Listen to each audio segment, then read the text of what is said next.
കസ്റ്റഡിയിലുണ്ടായിരുന്ന യുവാവ് മരിക്കാനിടയായത് ജീപ്പിൽ നിന്ന് ചാടിയപ്പോഴുണ്ടായ പരിക്ക് മൂലമെന്ന പോലീസ് വിശദീകരണത്തിനെതിരെ ബന്ധുക്കൾ.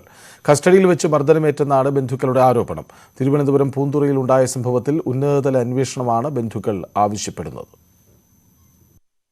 സനോഫർ എന്ന യുവാവാണ് കഴിഞ്ഞ ദിവസം മരിച്ചത്.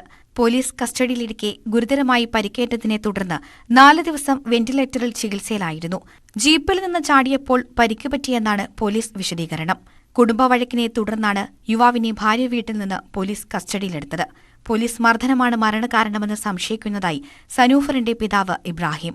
12-1 മണി എന്നെ വിളിക്കുന്നു, അനന്തപുരം ആശുപത്രി കിടക്കുകയാണ്, വണ്ടിയിൽ നിന്ന് വീഴുന്നു, ചെറിയൊരു പരിക്കേ ഉള്ളൂ, വേറെ കുഴപ്പമൊന്നും പേടിക്കേണ്ട കാര്യമില്ല. ഞാൻ 12 മണി ഞാൻ പറഞ്ഞു എനിക്ക് വരാൻ പറ്റില്ല, രാത്രിയാണ്, കണ്ടൊന്നും കണ്ടുകൂടാ, നേരം വിളക്കെട്ടെന്ന് പറഞ്ഞു. നേരം വെളുത്തപ്പോഴാണ് അറിയുന്ന മെഡിക്കൽ കോളേജിൽ കിടക്കണമെന്ന്. ഇന്ന് 6 ദിവസമായി നമ്മളെ കാണിക്കുക ഒന്നും ചെയ്തിട്ടില്ല. ഇപ്പം ഡെഡ് ബോഡിയാണ് തന്നത്. നമുക്ക്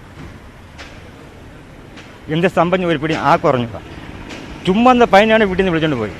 മരണത്തിൽ വിശദ അന്വേഷണം ആവശ്യപ്പെട്ട് യുവാവിന്റെ ബന്ധുക്കൾ സിറ്റി പോലീസ് കമ്മീഷണർക്ക് പരാതി നൽകി.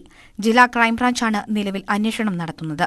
തിരുവല്ലം സംഭവത്തിനു പിന്നാലെയാണ് മറ്റൊരു കസ്റ്റഡി മരണം കൂടി ജില്ലയിലുണ്ടായിരിക്കുന്നത്.